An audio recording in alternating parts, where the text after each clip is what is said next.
Cricket মানেই রোমাঞ্চ আর চমকের খেলা, আর এবার সেই চমক নিয়ে হাজির হয়েছে বাংলাদেশের তরুণরা। হংকং সিক্সেস টুর্নামেন্টে দারুণ এক জয়ে কোয়ার্টার ফাইনালে জায়গা করে নিয়েছে বাংলাদেশ দল। শ্রীলঙ্কাকে হারিয়ে লাল সবুজের পতাকা উঠছে হংকংয়ের মাঠে। চলুন দেখে নেই ম্যাচটা কেমন জমে উঠেছিল। আজ হংকংয়ের মিশন রোড গ্রাউন্ডে মুখোমুখি হয় বাংলাদেশ আর শ্রীলঙ্কা। বৃষ্টির কারণে আগের ম্যাচে একটা বল না গড়ালেও আজ মাঠে নামতেই আগুন ঝরালো বাংলাদেশের ব্যাটাররা। টসে হেরে ব্যাটিংয়ে নামে আকবর আলীদের বাংলাদেশ। মাত্র 6 ওভারের ইনিংসে দল তুলে 75 রান।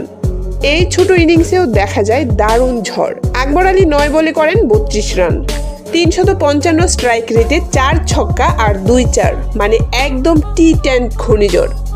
ওপেনার হাবিবুর রহমানও পিছিয়ে ছিলেন না। 7 বলে 21 রানে দলের রান তুলেন আরও এক ধাপ উপরে। শেষ দিকে আবু হায়দার একটু থেমে না গেলে স্কোরটা আরও বড় হতে পারত, কিন্তু 75 রানই যথেষ্ট প্রমাণিত হয়। বল হাতে ঝলক দেখান মোসাদ্দেক হোসেন সৈকত। তার অফ স্পিনে 2 ওভারে 3 উইকেট, মাত্র 20 রান দিয়ে শ্রীলঙ্কাকে একেবারে চেপে ধরেন। ধনঞ্জয় লাকসান 12 বলে 18 আর লাহিরু 7 বলে 13 রানের পর কেউই টিকতে পারেনি।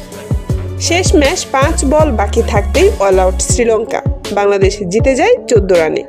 এই জয়ে বাংলাদেশ নিশ্চিত করে কোয়ার্টার ফাইনালের টিকিট, আর সেখানে প্রতিপক্ষ হবে অস্ট্রেলিয়া। পুল বি থেকে অজিরাও উড়ে এসেছে দুর্দান্ত ফর্মে, যেখানে জ্যাকুট একাই করেছেন 11 বলে 55 রান। তাই আগামীকাল এক উত্তেজনাপূর্ণ কোয়ার্টার ফাইনাল লড়াইয়ের অপেক্ষা। বাংলাদেশের তরুণরা প্রমাণ করেছে প্রতিভা থাকলে 6 ওভারেও ইতিহাস লেখা যায়। আকবরের ব্যাটিং, মোসাদ্দেকের স্পিন, সব মিলিয়ে হংকং কাঁপছে বাংলাদেশি ঝড়ে। আপনারা কি মনে করেন অস্ট্রেলিয়ার বিপক্ষেও এই ফর্ম ধরে রাখতে পারবে বাংলাদেশ? কমেন্টে জানিয়ে দিন আপনার মতামত। আর এমন স্পোর্টস আপডেট পেতে সাবস্ক্রাইব করুন এই চ্যানেলটি।